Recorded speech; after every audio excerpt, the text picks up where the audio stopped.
Hello and welcome, and today is crypto day. It's the end of the 15th day of May 2018 as we head into the 16th day, but the markets never close, hence the calling of every day crypto day, at least until it's not. And we're going to take a look at Litecoin crossed against the US fiat currency. Everything you do always within your own risk, own reward. I'm going to show you how I see it and what I've done. And I haven't done too much, but I've done a little bit within this action. So price action comes down to this previous low of 113 from the high of about 4. That was a very good move it had. It had its big breakout last year, breaking at above $4, topping at below 100, correcting a little bit around 50, and then the great breakout last November, north of 50, of course, to this point. It's been holding and staying above the 93 level during this entire run, and even a bear market move might be where it finds support within this area. Maybe it'll pierce below it, recover it fast, and remain bullish from there. That could most certainly be a possibility. I think there's a decent chance that if there is a bearish move, I'd be looking for support breaking below 90. Maybe somewhere around 85 or 86 as an area. Now, why am I so heavily thinking that it's got an okay chance of happening? Well, when you have the situation like we do with this last rally attempt, this is the second one during the decline. You have a very good correctionary move within the 18 average, which spanned from April the 25th through May the 3rd. It was its only correctionary move that it had within the 18 average. Thus, during bull markets, you expect to have a few here and there. And when you break a key level, you expect that you're going to have a nice leg higher. And if you don't, then you get the classic breakout problem, which is what we have here. And when I say classic, that means, of course, I find it similar to the stock market moves in Forex. But just because a move barely breaks resistance and starts to pull back, that's not always going to be such. For we can see how it failed its 18 average correctionary phase, coming there May the 8th, leaving there, of course, on May the 9th. You would have expected this market to support somewhere around the 150-ish so area.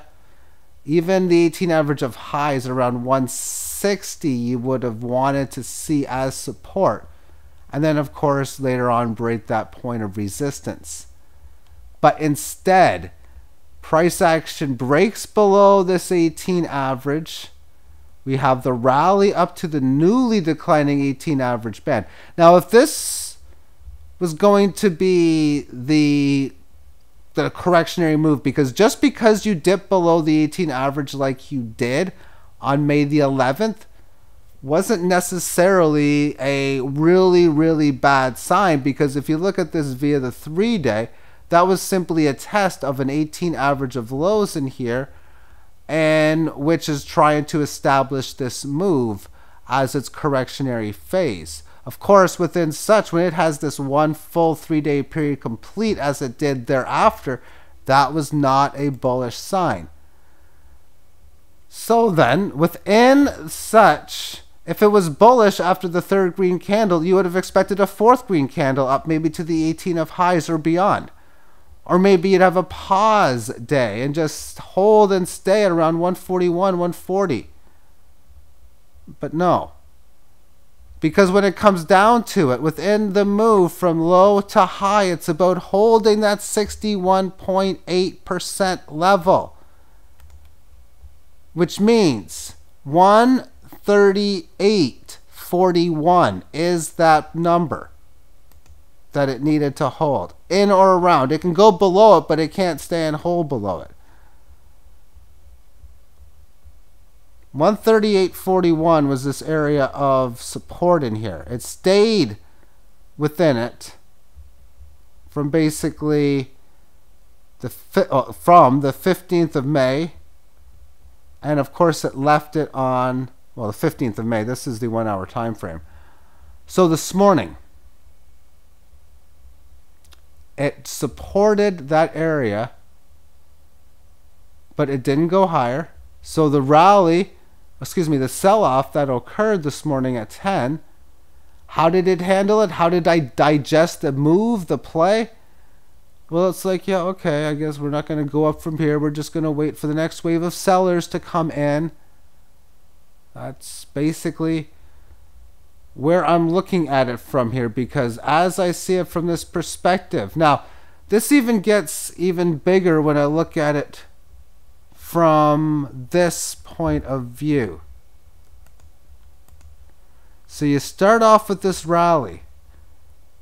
Now notice in here, price action makes a low not seen in a few, but 25 to 30 periods from the breakout point, piercing below both those levels, and then for several periods it just runs sideways, resisting that level of support. Before this move again, we had even a little bit more of the same, making lows not seen in a while. Either way, we'll just match those two lows as the same. It doesn't matter that it did it a second time, although interesting that it did. And then you make highs not seen in like maybe close to 70 periods, 70 hours.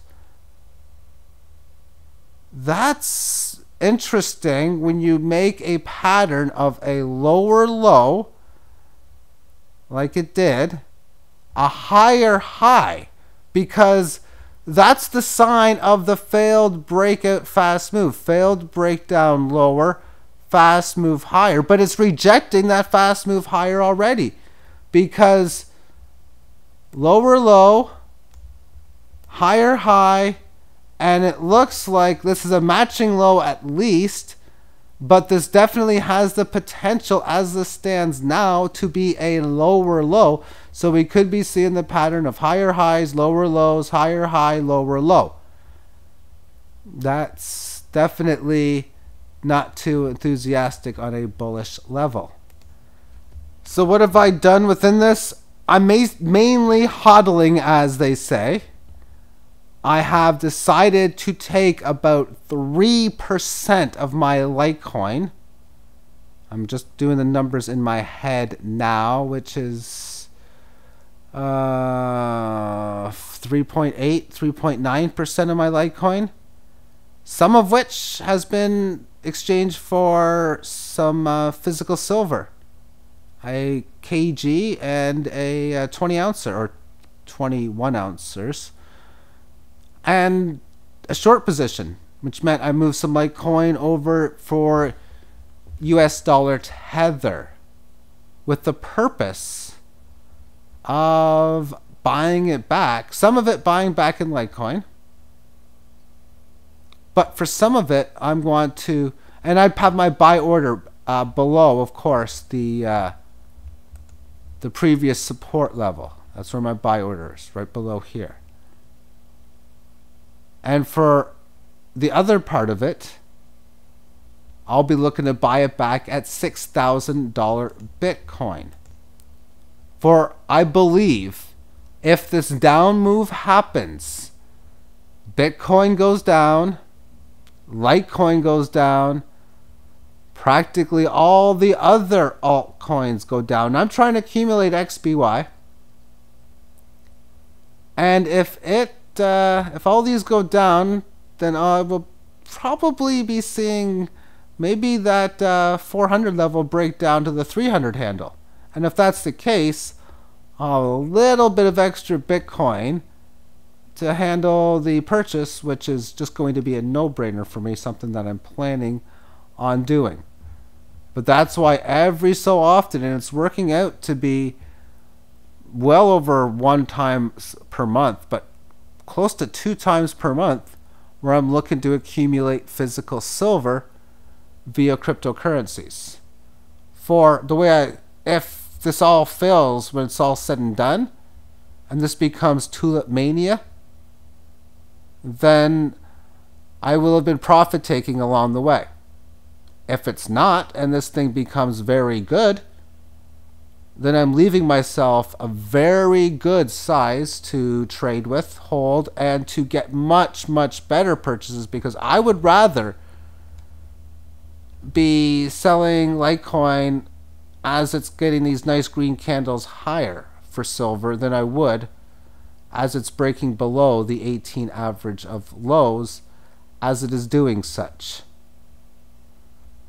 All right then, thank you for tuning in and have yourself a great day. Bye-bye.